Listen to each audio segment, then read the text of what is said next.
சென்ற ஆண்டை விட நடப்பாண்டில் மத்திய அரசின் நேரடி தானிய கொள்முதல் 22.43% அதிகரிப்பு. வரையறையின்றி மேலும் கொள்முதல் செய்ய மத்திய மாநில அரசுகள் தீவிரம். 2020-21 ஆண்டிற்கான சம்பாக்காரம் எனப்படும் கரீப் கால பருவத்தில் ஏற்கனவே இருக்கும் குறைந்தபட்ச ஆதரவு விலை திட்டங்களின்படி கொள்முதல் தற்போது முழு வீச்சில் நடைபெற்று வருகின்றது. பஞ்சாப், ஹரியானா, உத்தரப்பிரதேசம், தமிழ்நாடு, உத்தரகாண்ட், சண்டிகர், ஜம்மு மற்றும் காஷ்மீர், கேரளா ஆகிய மாநிலங்கள் மற்றும் யூனியன் பிரதேசங்களில் கரீப் 2020-21 பருவத்திற்கான நெல் கொள்முதல் துரித கதியில் நடைபெற்று வருகின்றது. 2020 அக்டோபர் 19 வரை 8.54 லட்சம் விவசாயிகளிடமிருந்து ஒரு மெட்ரிக் டன் நெல்லுக்கு ரூபாய் 18,880 என்னும் குறைந்தபட்ச ஆதரவு விலையில் 98.19 லட்சம் மெட்ரிக் டன் நெல் ரூபாய் 18,539 கோடியே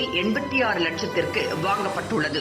கரீப் சந்தை காலப்பருவம் 2019-20 இதே காலகட்டத்தில் நெல் கொள்முதலின் அளவு 80.20 மெட்ரிக் டன்கள் ஆகும். எனவே கடந்த பருவத்தை விட இந்த முறை 22.43% அதிக நெல் கொள்முதல் செய்யப்பட்டுள்ளது. மேலும் மாநிலங்களின் கோரிக்கையை ஏற்று 42.46 லட்சம் மெட்ரிக் டன் பருப்பு மற்றும் எண்ணெய் விதைகளை தமிழ்நாடு, கர்நாடகா, மகாராஷ்டிரா, தெலுங்கானா, குஜராத், ஹரியானா, உத்தரப்பிரதேசம், ஒடிஷா, ராஜஸ்தான் மற்றும் ஆந்திர பிரதேசம் மாநிலங்களில் கொள்முதல் செய்ய ஒப்புதல் அளிக்கப்பட்டுள்ளது. மேலும் 1.23 லட்சம் மெட்ரிக் டன் கொப்பரையை ஆந்திர பிரதேசம், கர்நாடகா, தமிழ்நாடு மற்றும் கேரள மாநிலங்கள் கொள்முதல் செய்யவும் ஒப்புதல் வழங்கப்பட்டுள்ளது. இந்நிலையில் வரையறையின்றி எவ்வளவு முடியுமோ அவ்வளவு தானியங்களையும் விவசாயிகளிடமிருந்து குறைந்தபட்ச ஆதரவு விலையில் நேரடி கொள்முதல் செய்ய மத்திய மாநில அரசுகள் திட்டமிட்டுள்ளதாக கூறப்படுகிறது. மேலும்